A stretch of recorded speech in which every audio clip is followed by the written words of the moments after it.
বিদাত করলে আল্লাহ রাসূলকে ছোট করা হয়, বিদাত করলে আল্লাহ রাসূল সাল্লাল্লাহু আলাইহি ওয়াসাল্লাম করা হয়, বিদাত করলে আল্লাহ রাসূল সাল্লাল্লাহু আলাইহি ওয়াসাল্লাম পদস্থ করা হয়।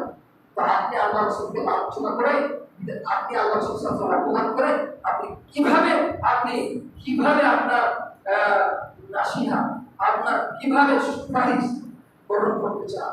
কিভাবে? আমার বুঝে আসে না। কিভাবে বিদাত করে, আল্লাহ রাসূলকে অপমান করে, লাঞ্ছনা করে কিভাবে আপনি কাল কিয়ামতের মাঠে আশা রাখেন? তার অনুসার কিভাবে আশা রাখেন যে আল্লাহ রাসূল সাল্লাল্লাহু আলাইহি ওয়াসাল্লাম আমাদের সুপারিশ করবে, সুপারিশ চাইবেন, সুপারিশের আশা রাখছেন আপনি কিভাবে? বিদাত করে কিভাবে আশা রাখছেন? বিদাত করে কিভাবে আশা রাখছেন? আমি বলছি আমাদের মুসলিম সমাজে প্রচলিত বিদাত, মুসলিম সমাজের প্রচলিত বিদাত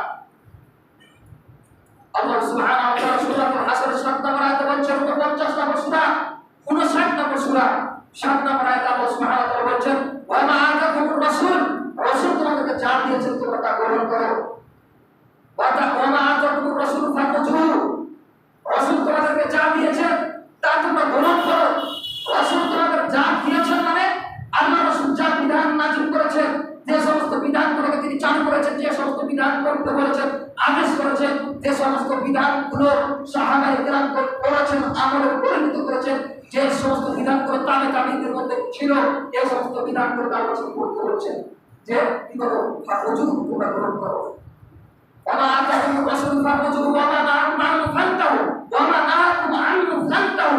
এবং আল্লাহ রাসূল সাল্লাল্লাহু আলাইহি ওয়াসাল্লাম যে বিষয়গুলোকে নিষেধ করেছেন, যে সমস্ত বিষয়গুলোকে আল্লাহ রাসূল সাল্লাল্লাহু আলাইহি ওয়াসাল্লাম নিষেধ করেছেন যে এটি করিও না, এটি করলে বিদআত হবে, এটি করলে শিরক হবে, এটি করলে গুনাহ হবে, পাপগ্রস্ত হবে, তোমরা এটি করো না।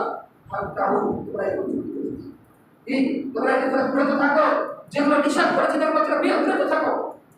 আত্তাকুল্লাহ, তোমরা আল্লাহকে ভয় করো। ইন্নাল্লাহা শাদীদুল ইকাব, নিশ্চয়ই আল্লাহ সুবহানাহু ওয়া তাআলা শাস্তি দেন কঠিন, কঠোর, খুব শক্তিশালী, খুবই কঠিন। সম্মানিত উপস্থিতি, আমাদেরকে আল্লাহ রাসূল সাল্লাল্লাহু আলাইহি ওয়াসাল্লাম যে সমস্ত বিধানগুলো, যে সমস্ত বিষয়গুলো আমাদেরকে দেখে দিয়েছেন, এই বিষয়গুলো মানতে হবে। এর একটু বাড়াবাড়ি